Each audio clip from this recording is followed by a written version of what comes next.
من 4 فروع في الجيزة والقاهرة لفرعهم الجديد في الإسكندرية مع مصمت حج البرديسي. قررنا نعيد التجربة بعد ما المطعم طلع ترند على الفيسبوك والتيك توك، وعزمنا معانا أكتر حد متفاعل على البيتش، وبرضه ناخد رأي الناس لراحة المطعم. وبدأ الشيف في تحضير طبق المشكل الفي اي بي، وشكل العصبان كان جامد. وطبق المشكل عند حج البرديسي حكاية، تلاقيه فيه كبدة وممبار ولحمة وطحال ولسان، وأكتر حاجة بيتميزوا بيها نخاع البانيه. مش هنتكلم عن نظافة الأكل، الصورة بتتكلم لوحدها. وطبق النخاع البانيه عند حج البرديسي اختراع، مش بخ بانيه، لأ هم عملوا النخاع بانيه. طبق العصبان اللي هو الممبار أحلى طعم لعشاق الممبار. ويعين على جمال المنظر، طبق المشكل لطبق المخ البانيه، طبق العصبان حاجة عالية أوي، شغل من الآخر وحاجة آخر الدلع، تستاهل بقى. ودخلنا المطبخ، وبدأ الشيف ينزل بالمخاصي ويشوحها، وده لؤلؤ مش مخاصي، وينزل بصدق في الطاسة، وينزل بالكوارع على النار. وبدأت معركة في المطبخ في تحضير ال3 أطباق. وحج البرديسي ليهم طريقة مختلفة في كل حاجة بتتعمل، يعني كاسكندراني هتحس باختلاف كبير في الطعم والخامات العالية. يعني مثلا بيستخدموا الفلفل الألوان مش فلفل أخضر وبس، لأن المطعم بيهتم يقدم أعلى تيست وخامة نضيفة للأكيلة، ومهتم بكل تفصيلة مش أي حاجة وخلاص. والصوص اللي بينزله الشيف ده بقى سر الخلطة عندهم بجد روعة. وينزل بالصدق في الطبق، شايفين المنظر يا جماعة؟ بركان طعامة وحلاوة مش هتشوف زيها، منظر الصدق بجد فظيع. وينزل بالمخاصي والفوران والدخان، وأحلى شو حاجة آخر انبهار. ومنظر الأكل وهو ملهلب كده حاجة آخر جمدان. المنظر ما شاء الله، الموضوع كبير يا جماعة فعلا ويستاهل الضجة. وطبق الكوارع بورق العنب حكاية، وطاجن الصدق بالخلطة يجنن، وشوربة الكوارع مشروب الطاقة الدسمة جدا. وبكده تكون اكتملت سفرتنا العظيمة.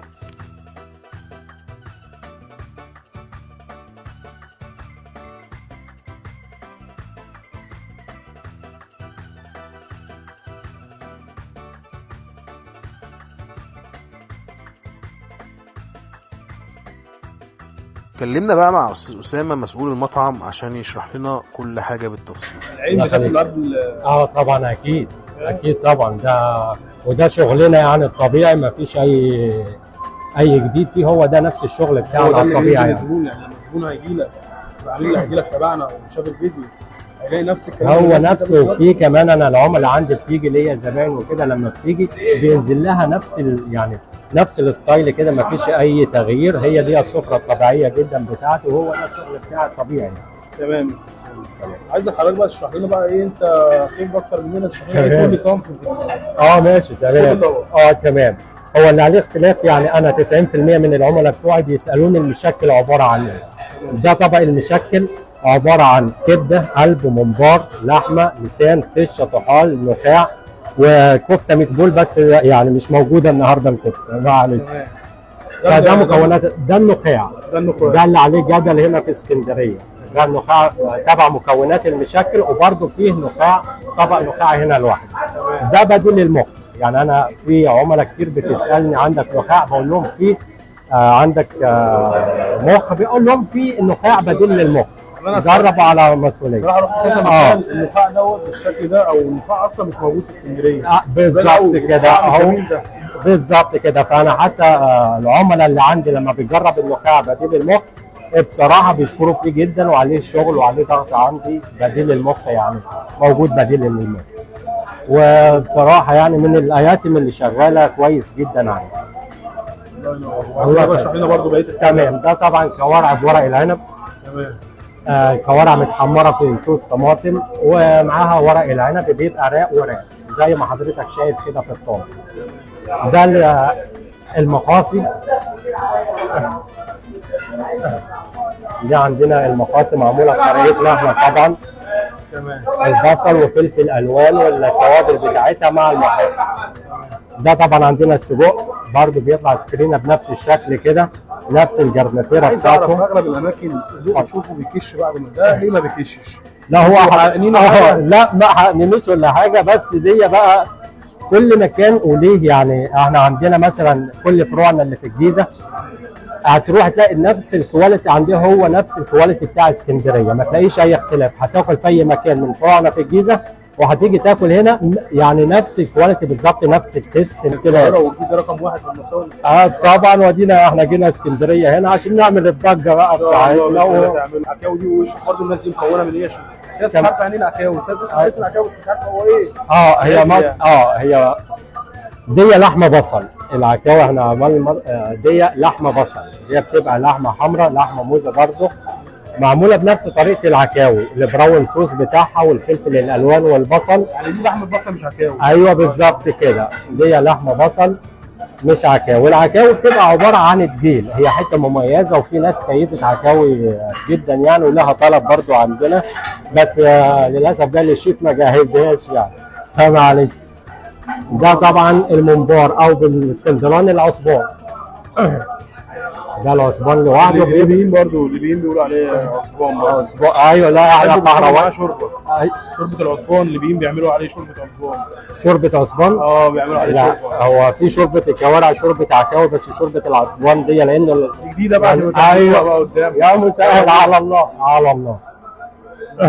تمام. ويبدأ الدكتور محمد السيد التوب فانزل المطعمجية يحط الملح على شوربة الكوارع مشروب الطاقة الأصيل ويقلب، وكانت جامدة ودسمة جدا. ويدخل الدكتور على النخاع البانيه في العيش ودايب ذوبان في البق، ويدخل الدكتور على المخاصي ويغمس بالعيش الطري ويدوق، وكانت طعمها لذيذ جدا. ودخلت بقى انا على عصبان جامد وطعمه حلو ومظبوط. ودخلت على اللحمه بالبصل في العيش، خلطه حكايه وروايه، واللحمه دايبه ذوبان. ويدخل نصر على طبق المشكل والطعم حلو قوي ومستوي. ويدخل نصر على طاجن الكوارع الملبن بورق العنب، الطاجن ده جامد، طاجن عالي قوي وميكس تاريخي واختراع من اعظم الميكسات اللي اتعملت. ويدخل نصر على الصدق، وايه يا حج يا برديسي، ده لحمه ايه وتتبيلتك ايه وخلطه ايه اللي تطلع طاجن صدق بالطعامه والحلاوه دي. وكانت ملحمه على الترابيزه وما سيبناش حاجه. حبينا ناخد راي الدكتور محمد السيد توب فان المطعمجيه. المطعم الصراحه حاجه ممتازه، نظافه كويسه، الاكل طعمه ممتاز، النخاع كان اول مره اجربه لان انا متعود على النخاع الصراحه، بس الصراحه النخاع هنا غير فكرتي عن الموضوع ده كله. يعني جايف ان النخاع حاجه جامده جدا دلوقتي، بقى يعتبر جديد على الاسكندرانيه ده. ما جربتوش قبل كده، فده يعتبر يعني حاجه مميزه دلوقتي. وبالنسبه للطاجن اللي هو اللحمه بالبصل جامد جدا برضه.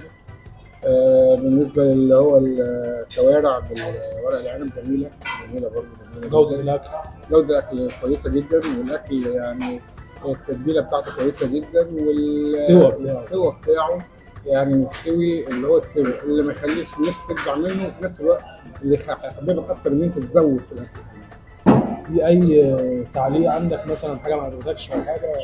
لا والله، هو المطعم فوق ال 10 على 10، وبالنسبه للاكل، الاكل الصراحه كان ممتاز جدا. الف انا دكتور، ان شاء الله معانا في التجارب اللي جايه كده باذن الله. يخليك يا رب. شايفك من الناس المنفعلين دايما على الصفحه. تمام. شرفنا ان انت تكون واحد من المطعمين. حاجه تشرفني والله، دي حاجه تخليني دايما احب الاكل اكتر. شكرا لحضرتك جدا. واخدنا اراء بعض الناس وهي بتاكل في المطعم. هتخن بسبب المطعم ده. بامانه. كل مكان هنا فاتح استوديو جنبه، ولازم يوم ويوم نبقى موجودين. في اي تعليقات او حاجه؟ الاكل زي الفل والناس جميله وعلى قد الايد يعني، مش غاليين كمان. مساء الخير يا باشا. ايه الاخبار؟ والله صراحه ما شاء الله. طب ايه الحاجات اللي اكتر حاجه هنا بتعجبك مثلا؟ صراحه المشكل ممتاز، والشرب ممتاز. جربت قبل كده مصمت القاهره؟ والله انا جربت، انا اصلا زبون في مطعم تاني، بس لما ده فتح بقيت زبون. ايه الاخبار يا باشا؟ تمام. اديله كام من 10 مثلا؟ 10 من 10. بدون مجامله. لا كويس. بجد شكرا لاستاف حجة برديس المحترمين على الشغل الحلو ده، وبنتمنى لكم التوفيق دايما، وما ننساش عم منصور اجدع دليفري في مصر، ونشوفكم في تجربة جديدة مع المطعمجية.